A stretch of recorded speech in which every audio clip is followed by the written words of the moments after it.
Assalamualaikum, kami daripada kumpulan 6. Tajuk kajian kes kami ialah kecederaan skizofrenia. Jadi, kecederaan skizofrenia adalah satu gangguan mental yang kronik dan teruk yang dapat menjejaskan cara seseorang berfikir, bertindak, meluahkan emosi, melihat realiti dan berhubung dengan orang lain. Walaupun skizofrenia tidak dianggap atau biasa seperti penyakit bukan seperti penyakit mental utama yang lain, ia boleh menjadi yang paling kronik dan melumpuhkan. Penyakit seumur hidup ini tidak boleh diubati tetapi boleh dikawal dengan rawatan yang betul. Seberapa teruk skizofrenia berbeza bagi setiap orang. Kami memilih satu kajian kes iaitu movie Shutter Island yang berkaitan dengan bab kursus pengantar psikologi. Shutter Island ialah filem mengenai watak Leonardo DiCaprio, itu sebagai Teddy, yang diperkenalkan sebagai Marshal Amerika Syarikat yang ditugaskan untuk menyiasat sanatorium mental Shutter Island pada tahun 1950-an. Dia menyiasat pulau itu percaya bahawa lelaki yang membunuh isterinya, Andrew Ladys, berada di sana. Terdapat beberapa peristiwa utama yang menjadi traumatik dan membawanya untuk menunjukkan simptom skizofrenianya dan menjadi takut dan menghayalkan oleh dalam fikirannya sendiri. Assalamualaikum dan salam sejahtera. Nama saya Farisha Alia binti Syahimi, nombor matriks 281449. Saya akan menjawab soalan 1, iaitu gambaran tentang kajian kes dan juga pendapat sebagai seorang pelajar pengantar psikologi dalam kajian kes ini. Filem yang bertajuk Shutter Island ialah kajian kes yang dipilih berdasarkan salah satu bab yang dipelajari dalam pengantar psikologi, iaitu bab kecelaruan psikologikal. Kajian kes ini bertepatan dengan bab kecelaruan psikologikal kerana filem ini banyak menunjukkan dialog dan perbuatan yang menggambarkan skizofrenia daripada watak utama yang bernama Andrew. Andrew menunjukkan simptom skizofrenia seperti khayalan dan halusinasi. Justeru kami memilih filem ini sebagai kajian kes untuk mempelajari dan membahas dengan lebih lanjut tentang kecelaruan skizofrenia berdasarkan analisis psikologikal. Sebagai seorang pelajar yang mempelajari kursus pengantar psikologi, filem ini sangat membantu untuk memahami pelbagai jenis gangguan mental dan simptom yang ditunjukkan oleh para pelakon, terutamanya dalam hal kecelaruan skizofrenia. Filem ini telah menunjukkan betapa tingginya tahap khayalan yang boleh dihadapi oleh seseorang individu dan ianya boleh memberi kesan buruk terhadap individu tersebut dan orang di sekelilingnya. Dalam erti kata lain, filem ini harus ditonton oleh pelajar pengantar psikologi kerana ianya telah berjaya memberikan gambaran yang lebih jelas dan lebih mendalam kepada para penonton tentang kehidupan seseorang yang mengalami skizofrenia. Untuk soalan yang kedua, kita akan mengkaji tingkah laku. Hasil penelitian dan analisis untuk filem Shutter Island ini, kami mendapati ianya menggunakan pelaziman operan. Dan pelaziman operan ini mempunyai 3 faktor. Faktor pertama adalah pengukuhan positif dan negatif. Untuk pengukuhan positif, kita boleh mendapati ketika Andrew yang ketika itu berhalusinasi dan berdelusinasi sebagai Edward Teddy Daniels yang merupakan seorang penyiasat yang dihantar oleh kerajaan US untuk menyiasat.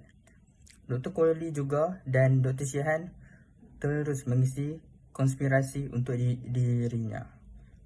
Bagi pengukuhan negatif, kita mendapati bahawa Andrew terduduk apabila Dr. Crowley memberitahu bahawa semua yang berlaku kepada dirinya adalah rancangan untuk menyedarkannya daripada delusinasi dan halusinasinya. Untuk hukuman positif pula, kita mendapati bahawa ketika Andrew mendapat tahu kebenaran, dia masih tidak sedarkan dirinya. Oleh itu, Dr. Crowley memberitahu bahawa dia akan mengalami pembedahan lobotomi jika dia terus tidak sedarkan diri.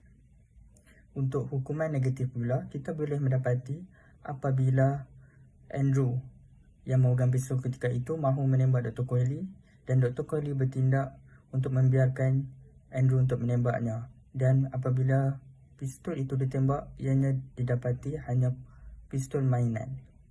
Dan ini memberikan tindak balas yang diinginkan oleh Dr. Crowley. Dan untuk faktor yang ketiga adalah jadual pengukuhan berterusan. Kita dapati Andrew menerima rangsangan positif berterusan daripada Dr. Syihan, Dr. Coley, Dr. Jeremiah dan lakonan staf di pusat Serenity di Shaita Island. Dan untuk rangsangan positif berterusan, Andrew telah menerima rangsangan ini ketika beliau sampai di rumah api tentang kebenaran tentang dirinya. Perkara ini berlaku disebabkan Dr. Coley mahu Andrew sedar dan pulih pada ketika itu. Sekian, terima kasih. Kelakuan Andrew Ladison mencipta identiti baru sebagai Daddy Daniel adalah kategori positif dalam simptom skizofrenia, iaitu berhalusinasi atau berdelusi. Ia berpunca daripada ketidakseimbangan neurotransmitter dalam otak, terutamanya dopamin. Keterlaluan aktiviti reseptor dopamin dalam otak di bahagian subcortical dan limbik adalah punca utama terjadi skizofrenia. Tidak cukup itu, reseptor glutamat yang tidak berfungsi seperti kebiasaannya dan ketidakseimbangan serotonin juga menjadi punca gangguan mental ini. Malah pengidap skizofrenia juga mempunyai otak yang sedikit kecil jika dibandingkan dengan orang biasa. Hai, nama saya Muhammad Hanif bin Alias, nombor matrik 273212. Seterusnya saya akan sambung kepada soalan 4, iaitu cara menangani isu ataupun rawatan kepada penyakit skizofrenia ini. Rawatan pertama ialah menggunakan ubat antipsikotik. Ubat adalah asas rawatan untuk skizofrenia. Penggunaan ubat antipsikotik adalah yang paling kerap disyorkan kepada pesakit. Ubat ini dipercayai bahawa akan memberikan kesan kepada neurotransmitter dopamin yang terdapat di otak untuk mengawal gejala ini. Terdapat dua jenis ubat antipsikotik ini, iaitu ubat generasi pertama dan ubat generasi kedua. Pakar psikiatri mungkin mencuba berbagai ubat, dos dan kombinasi sepanjang rawatan untuk mencapai hasil yang diinginkan dan untuk menemui ubat yang paling sesuai untuk pesakit. Di dalam filem Shutter Island, ubat yang diberikan kepada Teddy ialah chlorpromazine, iaitu ubat antipsikotik generasi pertama. Boleh dikatakan tempoh masa untuk melihat kesan positif pengambilan ubat ini adalah setelah beberapa minggu. Ubat ini juga mempunyai kesan sampingan seperti kejang dan menggetar, pergerakan muka dan tangan tidak normal, peningkatan berat badan serta tekanan darah tinggi. Seterusnya, rawatan yang seterusnya boleh dilakukan untuk merawat penyakit skizofrenia ini ialah intervensi psikososial. Di samping pengambilan ubat dan sebagainya, kaedah intervensi psikososial juga penting untuk dilakukan bagi merawat pesakit skizofrenia. Kaedah-kaedah rawatan untuk intervensi psikososial ini ialah seperti terapi individu, latihan kemahiran sosial, terapi keluarga dan pemulihan vokasional serta sokongan pekerjaan. Untuk terapi individu, psikoterapi boleh dan akan membantu menormalkan corak pemikiran pesakit semula. Bagi latihan kemahiran sosial pula, tentu tumpu kepada peningkatan keupayaan pesakit untuk mengambil bahagian dalam aktiviti harian seperti kemahiran komunikasi dan interaksi sosial. Terapi keluarga ialah untuk memberikan sokongan dan pendidikan kepada keluarga yang berhadapan dengan skizofrenia. Hal ini bagi memastikan keluarga tahu apa tindakan sekiranya berlaku perkara tidak diingini kepada anak mereka yang mengidap skizofrenia dan membuatkan ibu bapa lebih faham keadaan pesakit. Akhir sekali adalah pemulihan vokasional dan sokongan pekerjaan. Ini memberi tumpuan kepada membantu pengidap skizofrenia membuat persediaan, mencari dan mengekalkan pekerjaan. Dengan rawatan yang sesuai, kebanyakan pengidap skizofrenia boleh menguruskan penyakit mereka itu sendiri. Assalamualaikum dan salam sejahtera kepada media. Nama saya Muhammad Faiz bin Alias, matrik nombor 270993. Saya ingin membentangkan tentang soalan nombor 5, iaitu dua teori yang berkaitan dengan filem Shutter Island.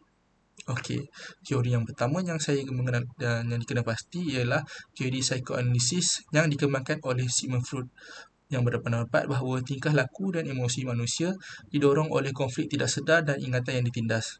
Dalam filem Shutter Island, Teddy Daniel digambarkan sedang bergelut dengan kenangan yang terpendam tentang kematian isterinya dan rasa bersalah yang dia rasakan atas kematian tersebut.